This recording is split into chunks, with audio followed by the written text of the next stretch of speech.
himself, "Though I have no fear of God and no respect for anyone, yet because this widow keeps bothering me, I will grant her justice, so that she may not wear me out by continually coming."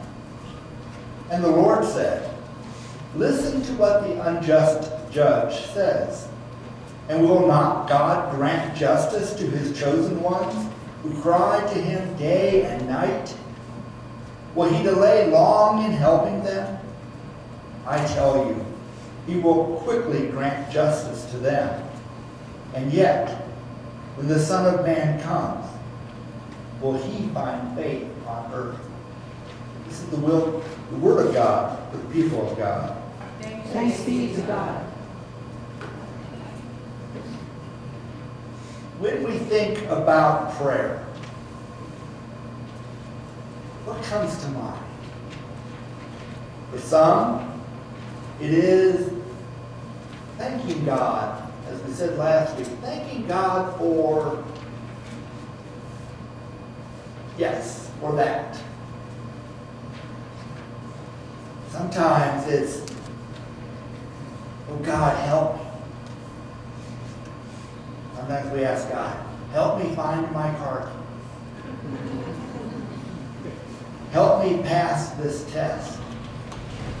Help me remember." In this parable, which begins the last section of Luke's account leading up to the events of Holy Week, we're told about a judge. Now, this story, this lesson I just read, is not about the judge. You might think, well, wait a second, why is it called in most versions, those little chapter headings that you see? This is often called the parable of the unjust judge.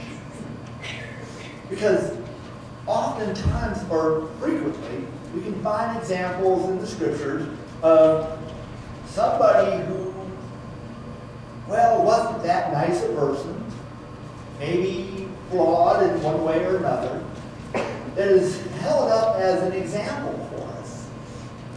So what is the example here? Well, this is one of those fun lessons that you got to go back and read a couple times, because every time you read it, okay. I warned him. Yeah, she did warn me. This is one of those things that they really ought to do in seminary. Preaching classes where everything's nice and quiet. They ought to have a little sound machine just to kind of stir things up a little bit. All right. Jesus is talking to his disciples about to pray continually. Pray with intent. Pray like you mean it. Not just one of those, "Thank you, God. I found my car keys." Or, "Please do something." You'll say, "Oh, I'm praying for you." But here, I want you to listen to what the unjust judge says. For Jesus says, "There was a judge who neither feared God nor had respect for people." Okay. Remember what I'm saying here, that this is not about the judge. But let me tell you about the judge, so you'll know why this is not about him. Okay. If you have a judge that, in the ancient world, that didn't fear or didn't have in awe one deity or another, you would say that judge is nuts. I mean, when the gods know you don't care, bad things happen. I mean, that's just how it works. So here's a judge that was so arrogant that not even the gods themselves held any stress for him. So if you're Jesus' listeners in that first century, you're thinking, whoa, here's somebody who has a screw loose. But, as of today, not everybody in our culture has any understanding or reverence or appreciation for anything beyond themselves. Sometimes we see that in the church itself. But everybody, well, most everybody, well, some people, have at least, even if they can't understand the idea of God, they understand the idea of power or authority.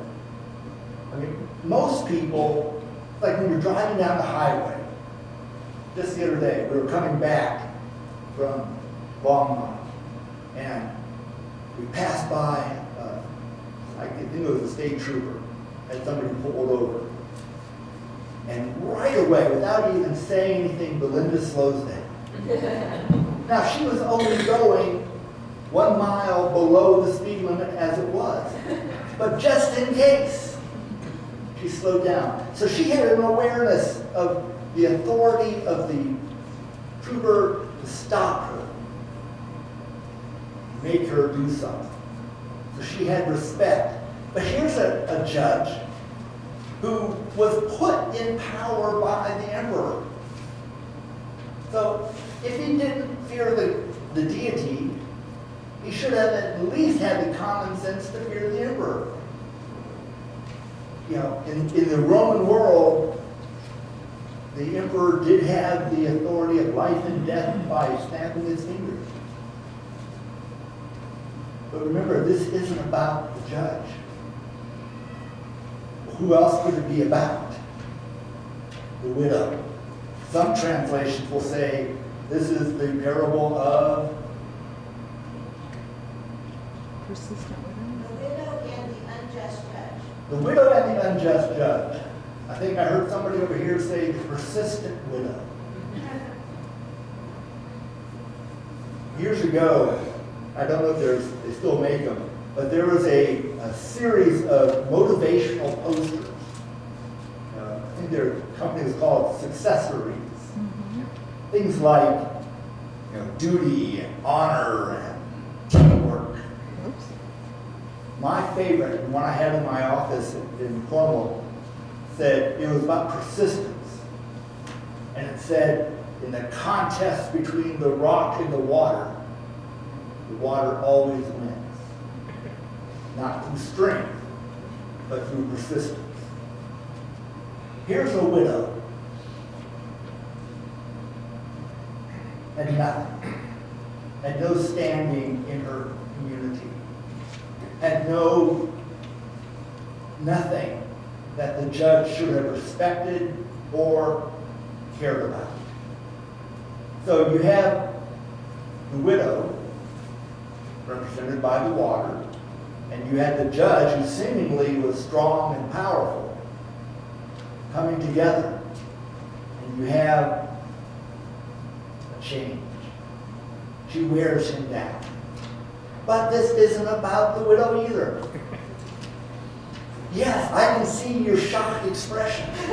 This is great. I wish I had a camera up here to see what I'm seeing.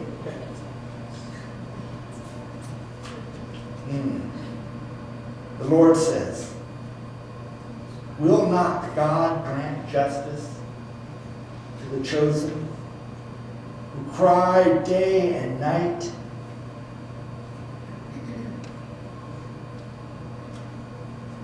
When we think about this story, this parable, and we think about the example that's being offered to us,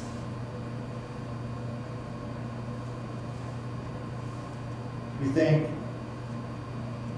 yes, if I pray hard enough, if I pray long enough, if I get enough people on the prayer chain, if I put it out on Facebook or get one of those skywriters, I don't know if they even use skywriters anymore, but some of you are old enough to remember those. If we just try hard enough, we can wear God down. We can somehow convince God that we're right. For what we ask for is what we really need and deserve.